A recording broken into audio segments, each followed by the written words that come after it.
We've been working on a 1967 Malibu SS owned by a customer, Ollie. It's a proper old school American muscle car, massive V8, incredibly loud. I love it, but it's not the only old school American V8 engine muscle car on the premises today. There's another one, and I'm gonna go out in it now for a special reason. I'm on a date. And here it is. Another American muscle car from the late 60s, my Mustang 390 GT. I brought it in today partly to meet the SS in there, but also to meet something else. And I'm actually a little bit nervous.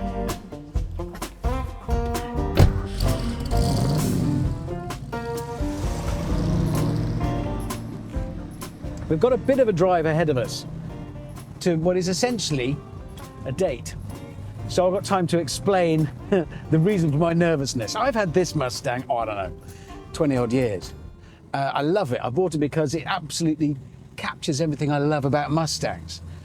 Beautiful, powerful, fast, but without the delicacy, exoticism and expense of a supercar, which I also love, or the expense and sort of nerdy complexity of a German sports car, which I also love. This is about simple, good-looking, speed and performance for the masses. And that's me, and that's why I like them. And that's when it gets slightly tricky, because you may have seen a while ago on DRIVETRIBE, I drove the brand new Dark Horse, a new track-focused version of the latest incarnation of Mustang, and I loved it. I loved it so much that I bought it.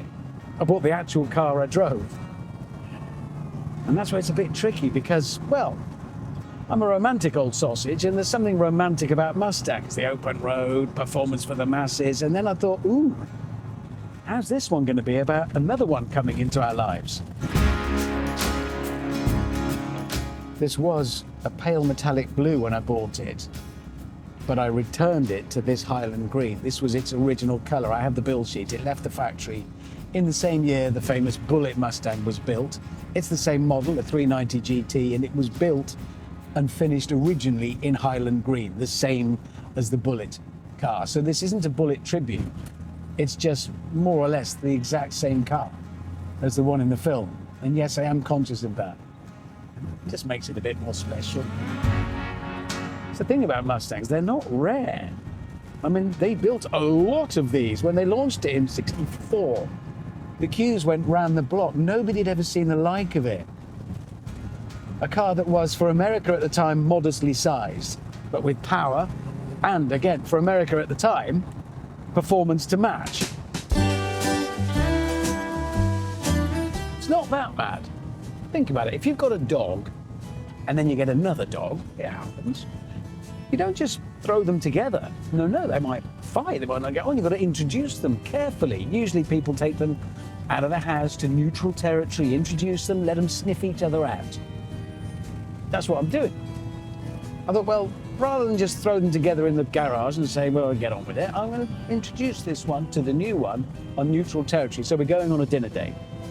So this is a romantic mission, obviously, because I'm introducing my old Mustang to my new Mustang, but it's also serious work because Lewis is going to make some social media stuff out of it that will get out there, get seen, and get people to see the smallest cog and get the brand known, and, you know, could result in work.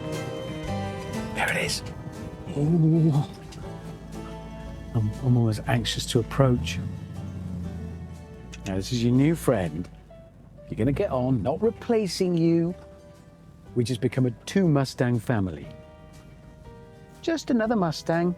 Maybe you'll get on. Wouldn't it be nice if that Mustang came home with us? Morning, Lewis. Oh, are they going to fight? Don't be daft, they're just cars. Rightio. How could they fight? Nice to see them together, though, It isn't it? is.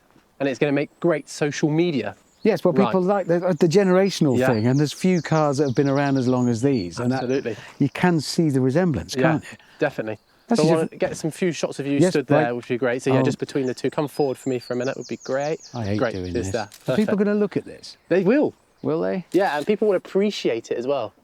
Do you know, standing here, I'm just realising the similarities are astonishing, actually. Yeah. And here's a start point. The wheels to this, 55 years old, thereabouts, is on 15-inch 15-inch wheels, which is tiny, but tiny. you wouldn't put a shopping trolley on those. I think I put a Mustang on 15-inch But wheels. even this, if this were made by a European manufacturer, it would be on 22-inch, Massive wheels. This is only on 19s. If we go a bit further back for me. I feel stupid. Perfect. There's also quite a lot of major differences. Yeah. This has limited slip diff with extra cooling, Magna-Ride suspension. They've stiffened the turret so the steering is sharp. even existed. This doesn't have any of that. It really doesn't. It's got a big old V8, Yeah.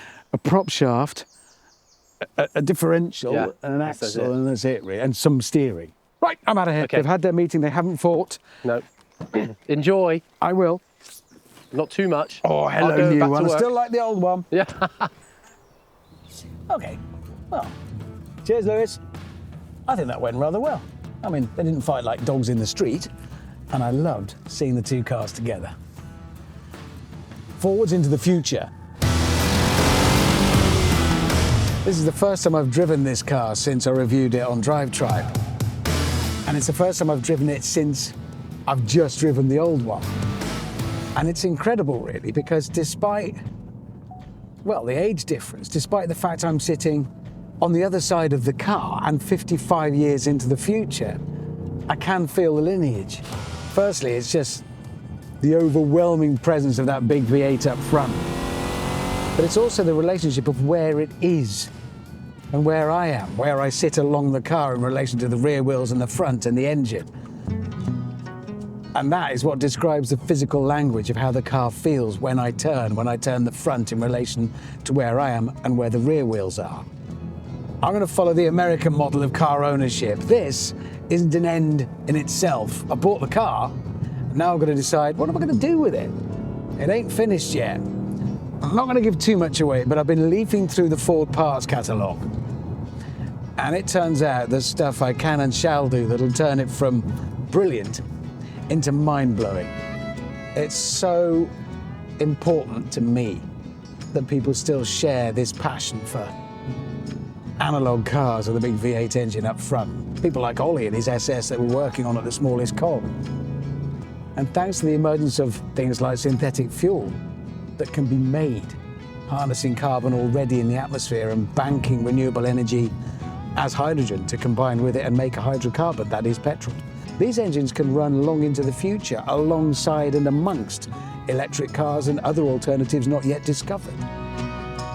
If you want to see more of how we get on with working on Ollie's big V8 engined American muscle car, you need to watch Richard Hammond's workshop on Discovery Plus. There is a link in description. In the meantime, if you want to see me drive the latest Porsche GT3, the other end of the scale from this, click here. And if you want to see Lewis and Isaac and Izzy messing about in Range Rovers, I don't know why, but it's fun, click here.